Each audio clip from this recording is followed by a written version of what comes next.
Order. Questions to the Secretary of State for exiting the European Union, Mr. Stephen Kinnock. Question 1, please, sir. Thank you, Mr. Speaker. The United Kingdom will no longer participate in the EEA agreement once we leave the European Union. The United Kingdom is a party to the EEA agreement in its capacity as an EU member state. So on exit day, the EEA agreement will cease to operate in respect to the UK. It will no longer have any practical relevance to the United Kingdom.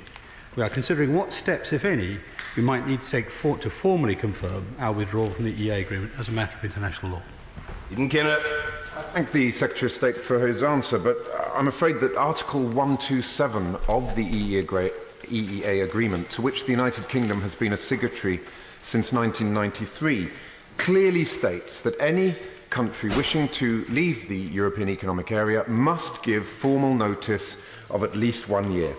Can the Secretary of State therefore please confirm that such notice would have to be given in order to leave the EEA, and given the fundamental constitutional, political, legal and economic importance of such a decision, that the decision to leave the EEA would be subject to a debate and vote. Secretary of State for exiting the European Union. Thank you. Thank you, Mr. Speaker. There is actually agreement that when the UK ceases to be a member of the EU, the EEA agreement will no longer operate in respect to the United Kingdom. As such, the government's legal position is clear. Article 127 does not need to be triggered for the agreement to cease to have effect, but we are looking at it just to make sure, for clarity purposes, that we meet it for government. John Whittingdale. Would my right friend agree that continued membership of the European single market, which some opposite seem now to be advocating, would negate many of the advantages of leaving the European Union, while requiring us still to accept decisions which we could no longer influence? And to that extent, it actually would be worse than continued membership as a full member. Yes, he's quite right. The simple truth is that membership of EFTA, for example, which would be one way to retain the EEA membership, would do just exactly that. It keeps us within the acquis, it would keep us within requirements of free movement, albeit with some limitations, but none of those have worked so far. So in many ways, it's the worst of all outcomes. We did consider it. I gave it some considerable thought, maybe as an interim measure, but it seemed to me to be more complicated, more difficult, and less beneficial than the option. It has given an equivocal answer on whether perhaps there might need to be a vote on the subject of the EEA. Would he at the same time consider whether we should have a vote on the settlement bill and indeed the vote on the cost of the Nissan deal set out in this rather heavily redacted letter? Well, the heavily redacted letter wasn't from me, so I'm not entirely sure what he's referring to, but the answer generally is no. Mr. Nigel Evans. Mr. Speaker, would the Secretary of State agree with me that we've already had a vote, and that was on June the 23rd last year? The British people decided to leave the European Union. And does he agree with me that one of the things that we can now look forward to is that we will be able to do trade deals with a number of countries throughout the world which we're now constrained from doing as being members of the European Union? My honourable friend makes exactly the right point that we are in a position of being able to make trade deals once we leave the European Union. And that, of course, will give us enormous benefits, because as the European Union Commission itself admits, then 90% of global trade, of world trade, will be outside the EU, not within it, in the coming decades. Yes, Starmer. Thank you, Mr. Speaker. The Secretary of State set out his position on the EEA. On the 15th of August, the Secretary of State told the Today programme that transitional arrangements should be, and I quote, as close as possible to the current arrangements. 2 days before that, the Chancellor and the International Trade Secretary said in a joint article that Britain would leave the customs union and leave the single market. Both positions can't be right. Can you step up to the dispatch box and tell us what form of transitional arrangements the government is seeking to negotiate? Well, I've actually already done that only a couple of days ago. I mean, just for the House, and I'll come back to the point, but for the House's interest, I'll read a small part of a Labour List article. I'll read Labour List all the time, of course. A Labour List article by the honourable gentleman who first opened this question. He said, on Sunday, Keir Starmer used an article in The Observer to call time on the ambiguity that had come to define Labour's approach to Brexit since the referendum. The ambiguity, right? It was an approach, this is the best bit, it was an approach that served us well on June the 8th. What was that ambiguity? Tell leavers you want to leave, tell remainers you want to remain. That ambiguity, of course, couldn't last, and as he said, it was never sustainable. So that's the ambiguity of the right honourable gentleman who's just been asking the question. Now, in terms of our position, it's very clear. The transition arrangements will meet the requirements, three different requirements. One is to provide time for the British government, if need be, to create new regulatory agencies and so on. The time for companies to make their arrangements to deal with new regulation, and time for foreign countries, for other countries, to make arrangements on, for example, new customs proposals. Now, that's what will be required. That's why we need to be as close as we are to our current arrangements. It does not mean that in the long run we're in either the customs union or the single market. Plenty of material for colleagues to include in their second reading debate speeches if they so wish. The material might be better located there. Sir Keir Starmer. Mr. Speaker, I asked the Secretary his position, and he started with my position. If he wants to swap places, any time. Given the progress to date, and knowing that we will go back to this answer, what prospects do the Secretary of State genuinely believe for bespoke transition agreements being agreed, negotiated and implemented by March 2019? And knowing how anxiously businesses are looking at this, when does he anticipate being able to tell them what the arrangements will be? Because they need to make arrangements. Well, that's I think a very legitimate and sensible question. The first thing to say is I believe that the benefits of a transition arrangement are both ways. They're symmetrical. They apply equally to France or Holland or Germany or Denmark as they do to us. And that's some of the readback we've been getting. I know he has been travelling around Europe himself, and he will no doubt have picked up that same readback. And we're finding that the Commission is open to discussion of transition. We've only raised it briefly at each of the last two meetings because it doesn't fit within the current four groups of negotiation. But I think there's a very good prospect. Dr. Paul Williams. Number 2, Mr. Speaker. Mr. Steve Baker. Yeah. Mr. Speaker, the UK already goes beyond EU minimum standards in a number of employment areas, and similarly we have a long history of environmental protection. We are committed to safeguarding and improving both. The EU Withdrawal Bill will ensure that EU-derived workers' rights and environmental protections that currently apply will continue to be in place in domestic law on exit, and will enable those laws to continue to function effectively. It will then be for Parliament and, where appropriate, the devolved legislatures to make any future changes to EU-derived law. Williams. Mr. Speaker, Britain already has one of the most competition-friendly economies in the world, according to the OECD. But some members on the benches opposite want to use Brexit to dismantle workers' rights and erode environmental protections. The EU brought us... Order. I'm sorry, but there's huge pressure of time. We haven't got time for descriptions today. What we need is short, pithy questions, preferably not heckled extensively, so we can get down the order paper. Dr. Williams. The EU brought us parental leave for families. It brought us... Order. I'm sorry. I explained that what I need is a single-sentence question, not a series of descriptions. Sorry. Dr. Williams. Will the Minister assure the residents of Stockton South that their rights will not be eroded and that workers and the environment will not end up paying the price of Brexit? Yes. Yes, Mr. Speaker, I'm happy to reassure the honourable gentleman and his residents. I can reassert the government's commitment not to roll back workers' rights. The UK, as I've said, already goes beyond EU minima, and it will be for Parliament in future to determine the future course of the law. Mr. Ian Duncan-Smith. That's my... well, first of all, may I welcome my honourable friend to the dispatch box. May I ask him to, in the course of the debates about the so-called Henry VIII powers, remind everybody that Section 2 of the 1972 European Communities Act actually gave for 40 years a British government the kind of executive authority that was never granted before, and that in leaving the European Union we will be giving Parliament back its power to scrutinise. Mr. Speaker, I'm extremely grateful to my right honourable friend. Of course, I agree with him. What I would say to him is that I'm invigorated and excited to find that Parliament is reawakening to the need for full and proper scrutiny of secondary legislation. Caroline Lucas. Does he recognise the risk of an impending governance gap when it comes to environmental legislation? Because at present the Commission and the ECJ perform the vital role of both monitoring and enforcing laws. Domestic mechanisms like judicial review simply don't go far enough. So what new institutional mechanisms is he going to look at to make sure that he does leave the environment in a better state than the way he found it?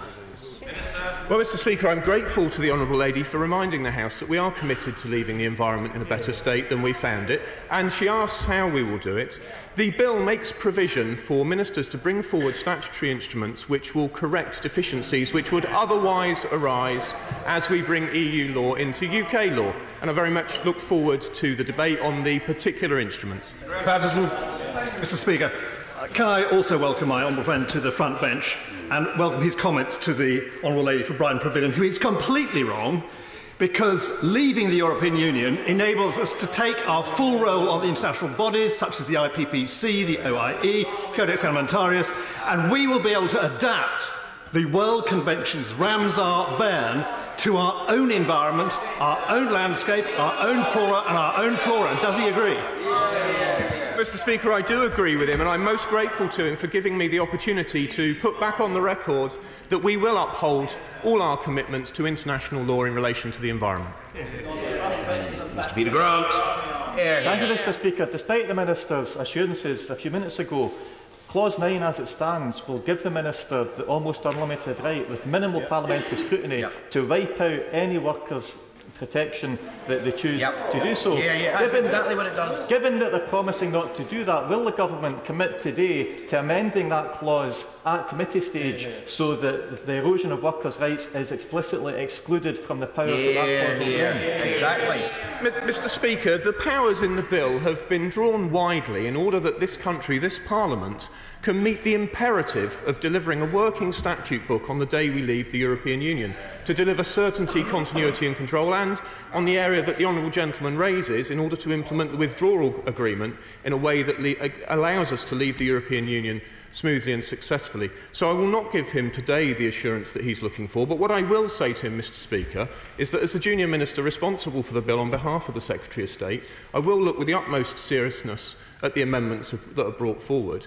But what we will not do, Mr. Speaker, what we will not do is accept any amendment which compromises the fundamental purpose of the bill, which is to deliver certainty, continuity and control as we leave, and to allow us to implement the necessary changes to UK law to implement the necessary withdrawal agreement. Grant. Thank you, Mr. Speaker.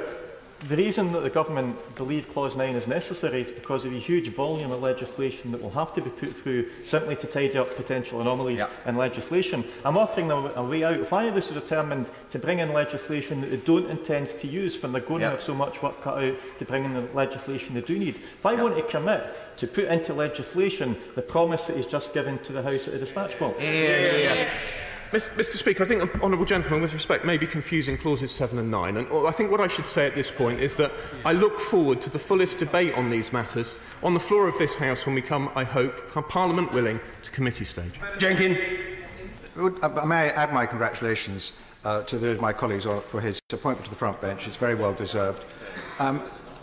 Isn't the right way for the honourable gentleman for Stockton South to secure the rights of workers, to secure the environmental protections that he wants, to vote for the EU withdrawal bill? Because if the Labour Party succeeds in blocking the EU withdrawal bill, those protections will no longer exist.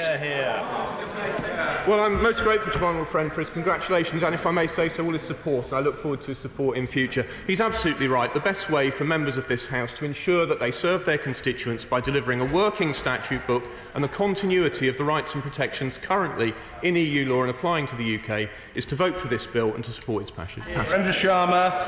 Thank you, Mr. Speaker. Question number 3, please. Thank you, Mr. Speaker. As the House will be aware, and my right honourable friend the Prime Minister has set out, our department has prioritised this strand in negotiations.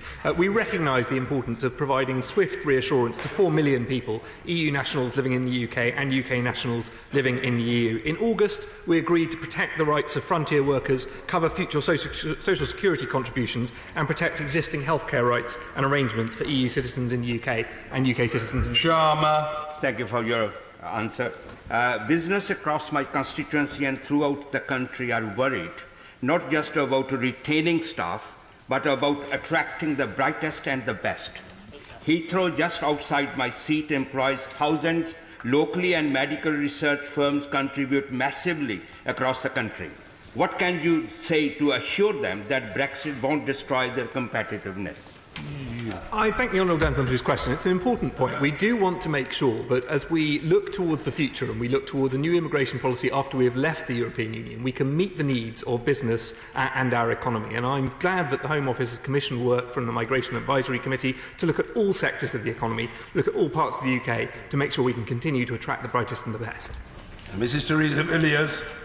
Will he reiterate and emphasise the government's commitment to settling this question of EU nationals and giving them the stability they need in terms of securing their rights, including keeping families together? Absolutely. My right honourable friend is right to raise this issue. We've set out in our paper a fair and serious offer to maximise the certainty for people, individuals and families. And it's important to remember that this applies equally to EU nationals living in the UK and many of our own nationals living across the EEA. Paul Bromfield. Some of the proposals the government has apparently been considering on the future EU migration may apply from the day at which we leave the European Union. Irrespective of the status of any leaked document, would the Minister agree that the government should not make any changes that would prevent them from securing a transitional deal to protect jobs and the economy? Well, as the honourable gentleman knows, I'm not going to be commenting on any leaked documents, but of course it's important that we secure certainty and continuity for citizens in this process. The Secretary of State, my right honourable friend, has set out very clearly our commitment to establishing interim arrangements, and we look forward to discussing these issues in the context of the future partnership, which is going to be crucial to securing results on both. Mr. Stephen Crabb. Mr. Speaker, does my honourable friend agree that striking a positive position with respect to future migration from the EU is going to be really important, not just for the labour market, where we have skill shortages at all skill levels within the economy, but also will be one of the keys to help secure the best possible final trade deal with the EU? My honourable friend makes a very good point, and I think it's very clear from what the Prime Minister said that even after we have left the EU, we will continue to want to seek talent from Europe. But we will continue to strike that positive attitude. But it is important that in the interests of both the UK and European citizens, we get on with these discussions, we proceed at pace and we secure a deal which provides maximum certainty. Thank you, Mr. Speaker. Perhaps it's given the Minister time to think about actually answering the question,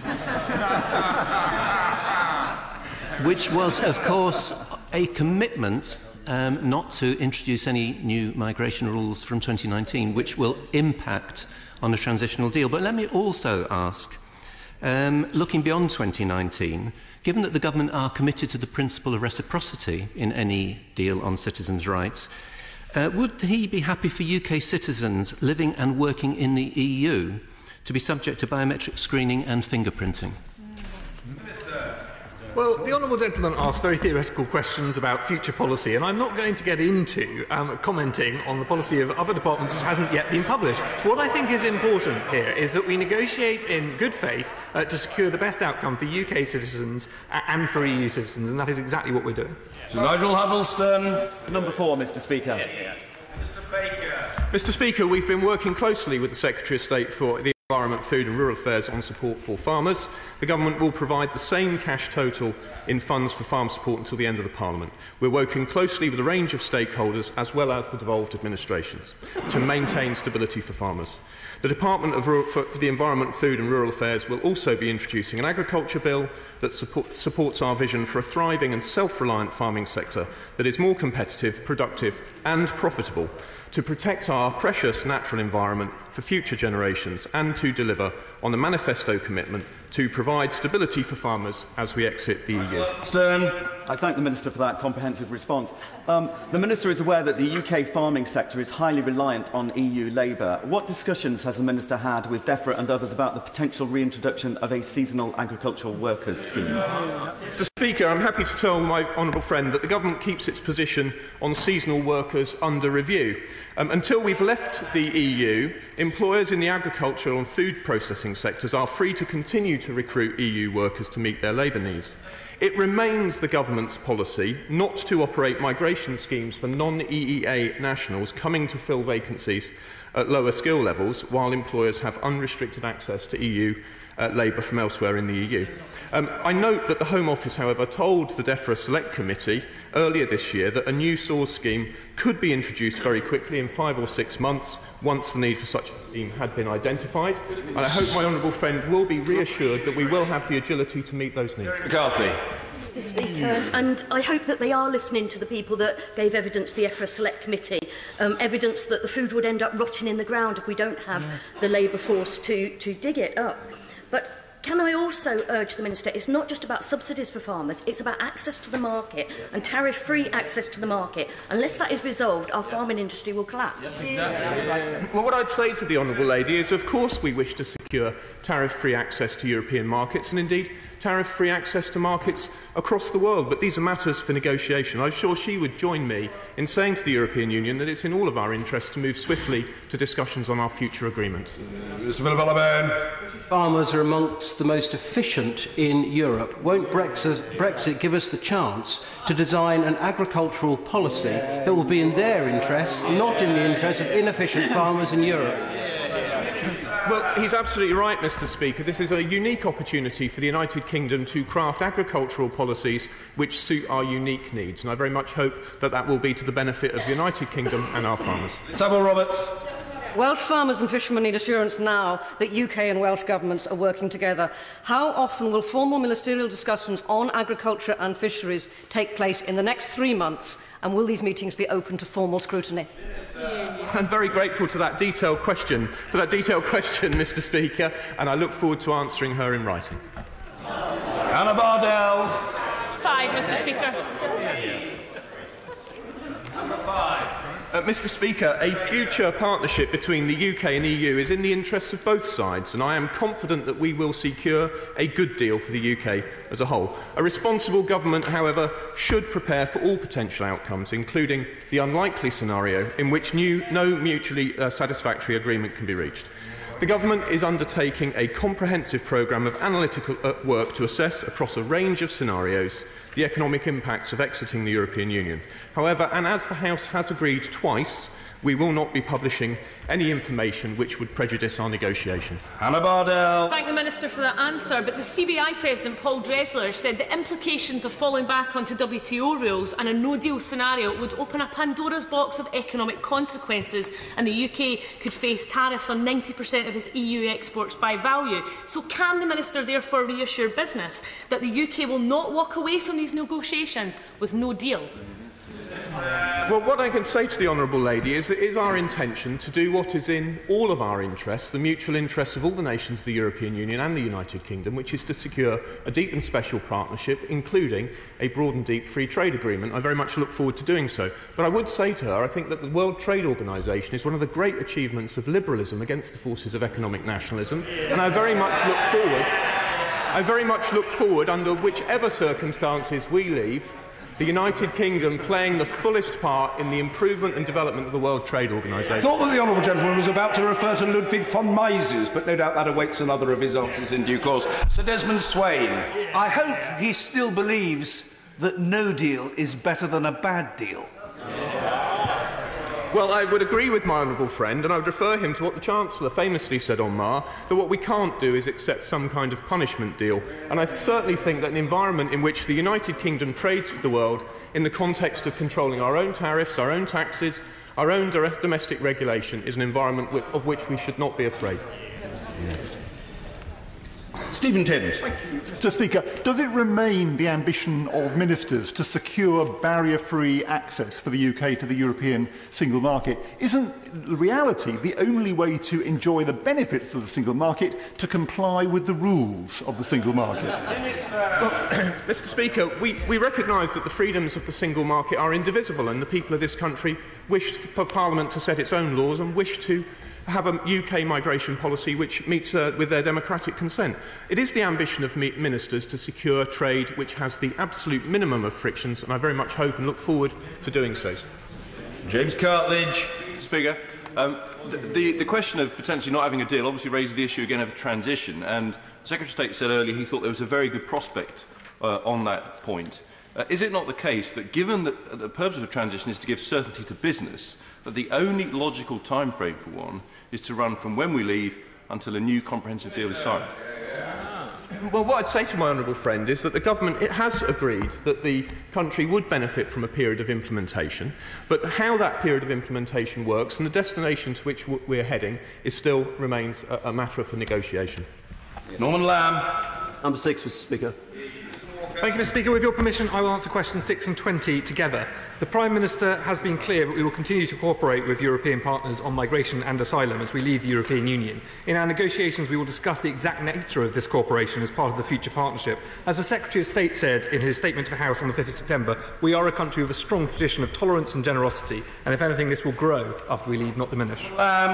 Thank the Minister for that answer. Will he guarantee that unaccompanied children who are orphaned or who have no idea where their parents are still have the right to be reunited with family members, whether they're brothers, sisters, uncles, aunts, grandparents, who are living in the UK once we leave the EU? These are, after all, the most vulnerable children of all, most vulnerable to traffickers and to others who seek to abuse them.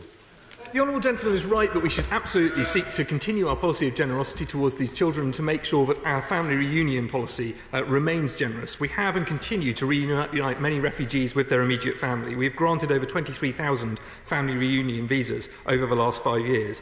Clearly, I can't set out the detail of what we will agree with the EU, but our intention is to agree significant cooperation in this space to make sure we can continue to bring families together. I would call the honourable member for Blythe Valley if he were here, but he isn't, so I won't. But we'll hear Mr Andrew Slaughter. Thank you, Speaker. There's a problem with Dublin III, apart from the fact we don't implement it very well, which is that unaccompanied children have to get into the EU, often making perilous journeys, in order to apply under its provisions. So will the government therefore consider extending the provisions of Dublin III if we leave the EU, so that wherever you are in the world, you can apply under those terms? Well, I think the honourable gentleman's question will have been heard. It's not really a question for this department, but it's certainly something. Our intention is to establish cooperation with the EU on these matters and to make sure that we continue to have as generous a policy of family reunion as we have to date. Patricia Gibson. Number 7, Mr. Speaker. Mr. Speaker, the UK Government is committed to maintaining food safety standards and ensuring the UK has an effective food safety regulator. The Food Standards Agency is a science and evidence-based government department responsible for protecting public health and consumers' other interests. Any changes proposed to UK food safety rules once we leave the EU and are no longer subject to EU regulations would be subject to a rigorous risk assessment by the Food Standards Agency. Our absolute priority is to protect public health and consumers' other interests in relation to food, and we will continue to base this on the best scientific evidence available. Gibson. Thank you, Mr. Speaker. Does the Secretary of State agree with the Secretary of State for Trade, who is on the record as saying that he is, quote, relaxed about the diminution of food standards post-Brexit? Will the Secretary of State today distance himself from those remarks in this House? Mr. Speaker, the Government is committed to maintaining food standards, and it will in future be a matter for the House of Commons to decide. And the bill that's coming before Parliament, I just remind the House, will bring EU law as it applies to the UK into UK law, so it continues to apply. Jenny Chapman. Thank you, Mr. Speaker. The Government knows that the UK relies on the EU for 25% of our food and that we grow just 15% of our own fruit and 55% of our own vegetables. Now, I know the honourable gentleman has nostalgia for decades past, but assuming the Government doesn't intend UK households return to consuming spam and tin peaches, can he assure the House that he isn't considering imposing tariffs on EU food imports? Mr. Speaker, this House has heard the word fantasy since it sat again, and of course the Honourable Lady has put before the House a fantastical proposal. We will ensure that the UK continues to enjoy the widest range of products in our shop. Stevenson. Number 8, please. Thanks, Speaker.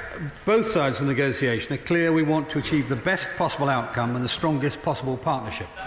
To achieve this, we've said repeatedly that both sides must demonstrate dynamic and flexible approach to negotiations.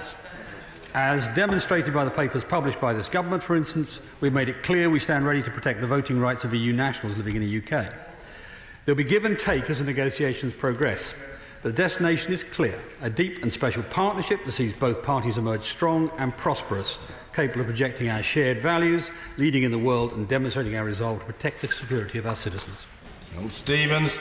Given that a transition arrangement is likely to be required, and if the government is to be flexible, a simple solution to consider is an off-the-shelf arrangement with some modifications. Would the government therefore be willing to consider rejoining EFTA and then the EEA with suitable and appropriate amendments and modifications? Well, as my honourable friend will understand, he heard me say earlier that we'd considered this in some detail prior to the Lancaster House speech, and come to the conclusion, one, that it doesn't actually meet the requirements that the British people voted for, but also that it's not as easy to negotiate as an alternative bespoke transition arrangement may be. Mr. Hilary Benn. Mr. Speaker, now that the Secretary of State has accepted that there will need to be transitional arrangements, is it the government's policy that the UK will continue to make payments into the EU budget for that period, however long it lasts? I think this must be the 20th time I've said to the right honourable gentleman that I'm not going to negotiate from this dispatch box, and he should know that. What I will say to him is this, is that transition arrangements, as we have described, or implementation period, if you like, or implementation phase, all the different words used for it, are there for one purpose, and that is to ensure, in his words, we want to avoid a cliff edge. It is not just true of us, it is not just the UK that's come to this conclusion, some time ago, as it turns out, but also the other members of the European Union. And one of the things we have been doing in the last 6-9 months is ensuring that they understand from their point of view precisely how valuable to them a transition arrangement would be. Thank you, Mr. Speaker. It's right that we meet our financial obligations when we leave the European Union, but past contributions we have made have funded vital infrastructure across Europe, including Eastern Europe, which will have a long-term financial benefit for the European Union. Has this been discussed in negotiations and used to mitigate our final bill when those negotiations come to? We have made very plain that the words used, that we expect to respect our international obligations, but also to have our rights respected too. And that point's been made very clear. I mean, one of the reasons that the last negotiating round was a little tenser perhaps than the previous one is because we were making very, very plain what we judged the legal basis to be. And that was not always comfortable. Gable. What assurances can you give to financial services and other firms that are seriously concerned that they now face the cost and uncertainty of 3 successive rule books, the single market, post-single market transition and the post-transition agreement? He as ever makes a good point, and this does mean that we want to ensure there's a single transition, not 2 different transitions in and out of the transition period. That is why, as the right honourable gentleman opposite quoted me as saying, I said that we want the transition arrangement to be as close as possible to the current circumstance. And you will remember too that when I responded to the right honourable gentleman, I said that there are 3 effective sets of criteria. 1, time for the government to accommodate. 2, time for other governments to accommodate. But importantly in his context, time after the decisions for financial services and other industries to do their own accommodation. Thank you very much, Mr. Speaker. Last week, Michel Barnier said it wasn't fair that EU taxpayers should continue to pay for Britain's obligations. But the Secretary of State, is it fair that British taxpayers should continue to pay for the EU's obligations in circumstances where we may not be benefiting from subsidy schemes post-withdrawal? Well, she raises a point that we've already raised, and I've already raised with Michelle and the remainder of the team. At the moment, the union's negotiating team are taking the approach of stressing what they term legal responsibilities, and we are challenging them. When we get to the end of that, we'll make some decisions about political and moral responsibilities and also negotiating outcomes, and that's where the decision, I suspect, will be made. Mr. Speaker, the government took flexibility to new heights over the summer, taking just under 3 weeks to jettison one of only 2 proposals set out in its customs arrangement paper on the basis that they represented blue sky thinking. Can the Secretary of State tell us how many more of the other proposals set out in the various future partnership papers are effectively just creative ideas that are unlikely to survive contact with reality? I don't think the honourable gentleman was paying attention the day before yesterday. I said to him then that blue sky thinking, talking to an American audience, is a description of an imaginative approach. Speaker, may I gently say to my right honourable friend that what everybody's trying to do, I had thought, was to try and form some form of consensus. And I think we all agree that we have a very, very short period of time to negotiate all manner of highly complex agreements, including a transitional period agreement. So may I suggest to him, rather than keep ruling things out, put everything back on the table and look at what we call Norway for now, which we could simply adopt as a transitional period until such time as we come to a final arrangement with the EU.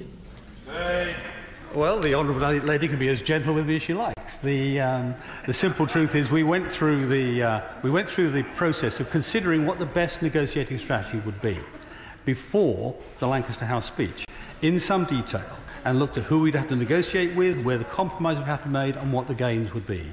And we came to the conclusion that the route we're now taking, which is of discussing with member states initially and now with the union, a transition based on maintaining the important components of what we currently have, is the best way to do it. Sarah James. Mr. Speaker, the Secretary of State and the Chancellor are working together to deliver the UK's departure from the European Union. Our future relationship with the EU, including on VAT, will be subject to negotiations. Any future decisions on VAT rates will be taken by the Chancellor as part of the normal budget process. Mr. Speaker, our children go back to school this week. Our parents are still paying a fortune on branded school uniforms. Cutting VAT on uniforms for older children would save some £200 million, but can't currently be done under EU law. My constituents have asked me to ask the ministers to raise this whenever negotiations turn to VAT.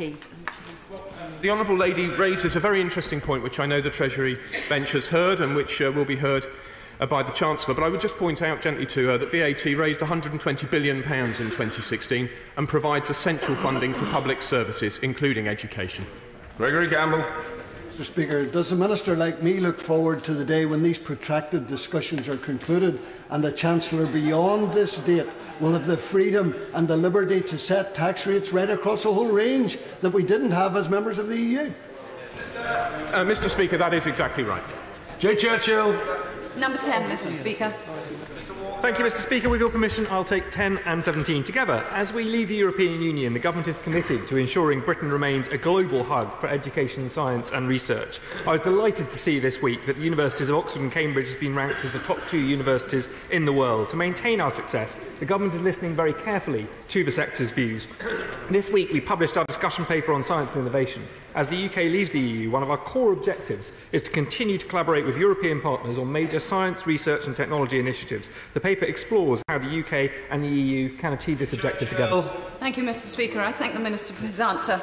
Indeed, we have some of the three of the world's top universities in this country. We also have a very vibrant life science indicated by the Life Science Industrial Strategy. It needs global talent and reassurance. Some have sought not to give academics and students that reassurance, and I know that from talking to people at the University of Suffolk and the University of Cambridge. So what reassurance can he give that this scaremongering isn't so, and give the university sector some assurance? My honourable friend is rightly a champion for the excellent universities in her area. As the Prime Minister made clear in the EU Exit White Papers, one of our greatest strengths as a nation is the breadth and depth of our academic and scientific communities. Britain remains the second most popular destination in the world for academic study. We've already offered assurances to EU students starting a course in the 2018-19 academic year or before, and they will continue to be eligible for home fee status, tuition fee loans and applicable maintenance support. I share my honourable friend's ambition for our university sector to continue to act as a magnet for talent from around the world. Mr. Speaker, the University of Gloucestershire in my constituency admits students from across the world, including the EU, benefiting our local economy and community. What steps are being taken to amplify and underscore the message that the UK continues to warmly welcome overseas students to study here in Cheltenham and beyond? Well, I'd refer to my honourable friend to the answer I just gave. He's absolutely right. And I'd add that the Home Secretary has asked the Migration Advisory Committee to examine student migration and report back next year. As she made clear in her commissioning letter, and as is echoed in our own science paper, international students enhance our universities, both financially and culturally, and often become important ambassadors for the United Kingdom in later life. So we will continue to welcome them long into the future. Ms. Brandt. The Prime Minister yesterday boasted about the number of Nobel Prize winners that this country has had, but the truth of the matter is that many of those were migrants to this country, and they started their life elsewhere in their world. They first came to this country to study in British universities. Shouldn't we be proclaiming that as part of our proud inheritance? Yes. We are, and we will, and we can continue to do so. Thank you, Deborah. Thank you, Mr. Speaker. Will the Minister please reassure the University of Bristol and the University of the West of England that he values their collaboration with their EU counterparts and that he will prioritise doing everything he can to ensure that continued collaboration? I would refer the Honourable Lady to the paper we published this week, which sets that out very clearly. We see huge advantage, both to the UK and the EU, in continuing that collaboration, and we look forward to getting into the discussion of this as we move towards talks on the future partnership. Number 11, Mr. Speaker. With permission, Mr. Speaker, I'll answer questions 11 and 21 together. We do not need to be part of the EU to have strong protections for workers. As I explained earlier, the UK already goes beyond EU minimum standards, and the EU Withdrawal Bill will not change that. It will be in future for Parliament, and where appropriate, the devolved legislatures to decide on future changes to employment law. And of course, the Government has committed not to roll back workers' rights, but to ensure we keep pace with the changing labour market. Thank you, Mr. Speaker. Well, that's very interesting, because in 2012, the Trade Secretary wrote in the Financial Times, "To restore Britain's competitiveness, we must begin by deregulating the labour market. Political objections must be overridden. It is intellectually unsustainable to believe that workplace rights should remain untouchable." That's right. Isn't it the case you can't trust Tories with workers' rights? Mr. Speaker, it's certainly not the case, and what I would say to him once again is that this Government is committed not only to protecting workers' rights, but to ensuring that workers' rights keep pace with the changing labour market, which is something evidenced by the Taylor report, which the Government is currently considering. Alex Norris. Thank you, Mr. Speaker. We've heard very warm words about protecting workers' rights, which will of course be tested over time. But can ministers detail to the House today the precise mechanism they will use to work with trade unions, to work with employers, to make sure that upon Brexit, Britain doesn't become the low standards capital of Europe, and that we will maintain that status over time? I would say to him is that this Government wants to win the race to the top, Mr. Speaker. I think I can say that we want to ensure that this country is either at or heading towards the top of every index of human prosperity, well-being and happiness, and we shall see that we work towards that end. Fernandez. Speaker, I too join in congratulating my honourable friend on his appointment. Whether in relation to workers' rights or more generally, will he agree that had the British people wanted to be subject to EU law, they would have voted to remain in last year's referendum? And does he agree that the Withdrawal Bill actually restores powers to Parliament, and that a vote against it is only a vote to ensure that the UK automatically keeps pace with EU law with no say of its own? Well, of course, my honourable friend makes a very important point for which I'm most grateful, and that is that an easy way to automatically keep pace with EU law, whatever it might be, would of course been to have remained in the European Union. But the public has not chosen to do that, and therefore in future Parliament will decide the law, and it will be for Parliament to scrutinise any proposed changes. Michael Tomlinson. I warmly welcome the Minister to his place. And does he agree with me that the Withdrawal Bill is not the Great Repeal Bill, but it's the Great Continuity Bill, and that workers' rights will not be undermined by this bill, and in fact they're already enhanced compared to the EU? Yeah, of course, my honourable friend is absolutely right, and I think I should say that the original name of Great Repeal Bill was, I think, inspired by the greatness of its constitutional significance, and certainly not because of any changes it puts in place in relation to workers' rights, which, as we've said, will continue unchanged. Bob Blackman. 12, Mr. Speaker. With your permission, Mr. Speaker, I'll answer questions 12 and 14 together. I've remembered this time. We aim to get the right agreement for the United Kingdom and the European Union. Government officials are working at pace, and we have said repeatedly that both parties will need to demonstrate a dynamic and flexible approach to each negotiation round. Flexibility and creativity from both sides is needed, and we've already said we're willing to meet as frequently as required. We want to have reached an agreement about our future partnership by the end of March 2019.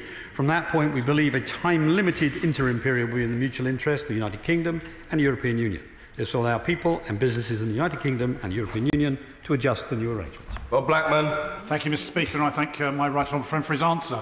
Clearly, our future trade relations with the EU are vitally important, and it's good news there's a queue of trade deals potentially in the offing when we leave. But the key issue is that, given our unique position with the EU, surely it is perfectly possible to conclude a trade agreement by the time we leave in March 2019. Yes, she's exactly right. And of course, the bill we are debating later today is designed with exactly that in mind. The unique nature of the free trade agreement we are seeking to agree with the European Union is that we all start from exactly the same standards. And given what has been happening in the previous question, the same standards on labour law as well as the same standards on other matters. Actually, better standards on labour law than on other areas. So he's exactly right. That's the key to getting a fast, effective and wealth-creating trade agreement. Simon Clark. Thank you, Mr. Speaker. People and businesses in Middlesbrough, South and East Cleveland are confident about the opportunities that lie ahead after Brexit. Can the Secretary of State reassure my constituents that he will ignore some of the ill-judged rhetoric coming out of the Commission about teaching us a lesson and focus instead on securing a deal that works for our mutual benefit?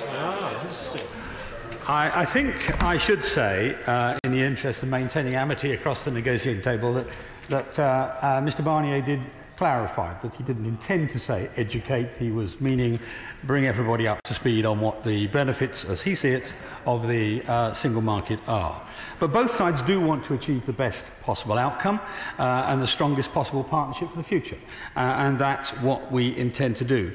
It's in neither side's interest for there to be a cliff edge for businesses or a threat to stability.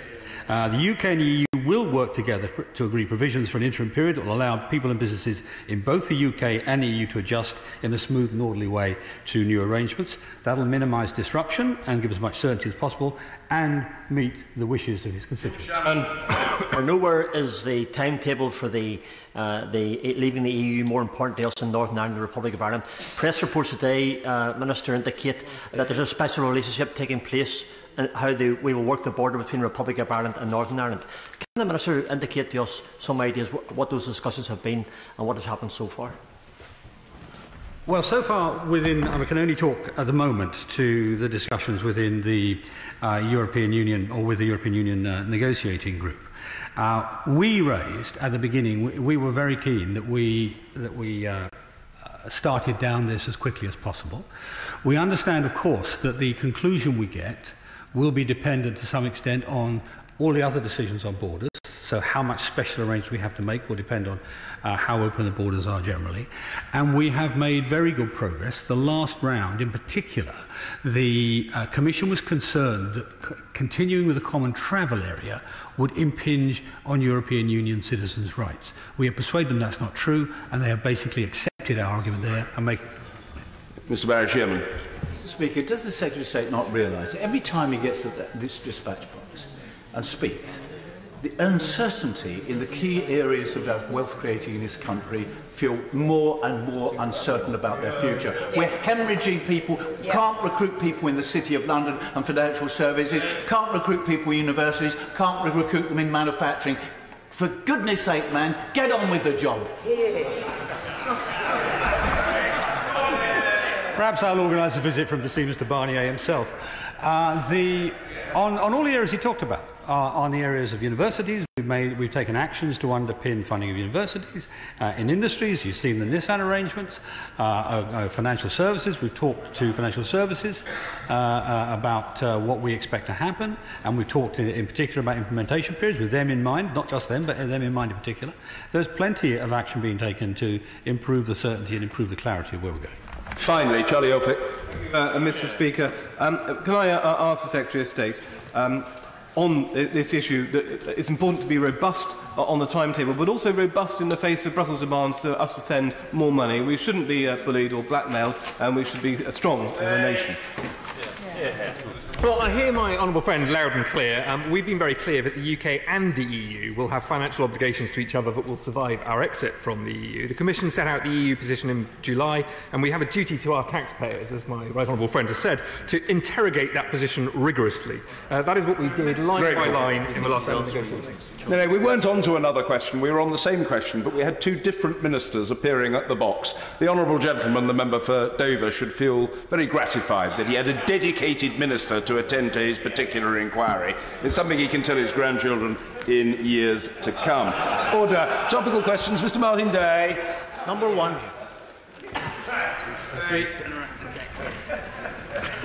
Very funny. Since our last question time, the government has made important progress towards delivering the result of the European referendum and grasping the opportunities that Brexit can provide.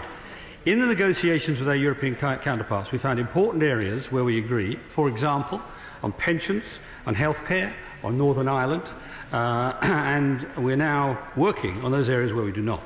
We provided more clarity by publishing papers on a range of issues. Finally, later today, we will debate the Repeal Bill, which gives effect to the result of the referendum while providing the legal certainty that will avoid unnecessary disruption. I believe it should command the support of all those who believe in securing a smooth and orderly exit from the European Union. Day. Thank you, Mr. Speaker. Leaving the EU single market and customs union would be an unprecedented act of self-harm to our economy, especially if the UK government fails to negotiate a trade agreement with the EU. Will the Secretary of State confirm that if he fails to reach a deal within the 2-year deadline, if the UK will remain a member of the EU under existing terms? No, I will not. I mean, the vote of the British people was very clear. They wanted to leave the European Union. They wanted to take back control, both of borders and laws, and that would not be possible if we simply stayed inside the single market under current terms. As my right honourable friend will be aware, EU legislation came into force in 1993, which gives protections to food from particular geographical areas, such as the Cornish pasty, the clotted cream and the Cornish sardine. Could I ask my right honourable friend if his department has had discussions with DEFRA about similar arrangements carrying on after we leave the EU? I can assure my honourable friend that the government fully supports the UK's many traditional world-class traditional food products, including those from Cornwall. We recognise the importance of protecting the name and status of high-quality UK food products, such as those currently registered under the Protected Food Name and Geographical Indication schemes. We're working closely with DEFRA on this important issue, and the government is also engaging directly with producers, actively considering how best to ensure traditional food products are protected once the UK has left the EU. Slaughter. Thank you, Mr. Speaker. Whenever I hear the Secretary of State explaining what will replace our current relationship within the EU, whether it's the single market, rights of EU nationals or whatever, it always sounds like a cut and paste, second best Heath Robinson version of events. I just wondered whether he ever, even for a moment, thinks it's possible he may be mistaken. It would probably be a unique foray at this dispatch box for a minister to admit error. But let me say this to him. I have said at the beginning that this is a negotiation. It will take time, it will go in directions we don't necessarily expect, and there will be give and take in it. That's as close as I can get. Steve Double. Thank you, Mr. Speaker. Later today, this House will get to debate for the first time the EU Withdrawal Bill. As we know, a very important piece of legislation that will provide certainty and a smooth exit for this country from the EU. But could the Secretary of State lay out for the House, and indeed the country, what the consequences would be of this bill not being passed? And does he agree with me that any member that seeks to block it passing is not acting in the national interest? Well, I'm afraid it's precisely right. The purpose of the bill is to establish continuity for several reasons. Number one, as was raised by the honourable member over there, certainty for business. Number two, the ability to carry out the ability to carry out a free trade deal which will be unique in the world. And number three, to underpin all the rights and privileges that we have promised to our country down the years, including employment rights, consumer rights, environmental rights. All of those things are vital to the national interest, so he's exactly right. Simmons. Thank you, Mr. Speaker. How should employers in my constituency that I visited in recent months today assess the risk of ending up with tariff or additional regulatory barriers for export to the single market when we leave the EU? Mr. Speaker, those employers should have confidence that it is in everyone's interests, our interests and all of the nations of the European Union, to deliver tariff-free access between our markets, and I would say to them that they should have a great deal of confidence that we will therefore secure the deal. Mrs. Kemi-Badenoch. Thank you, Mr. Speaker. The purpose of the EU Withdrawal Bill is to provide continuity and a working statute book on the day that we leave. Will my right honourable friend be absolutely clear that a vote against this bill is a vote for chaos and a vote for uncertainty? She's exactly right, and it allows me to reiterate one other point.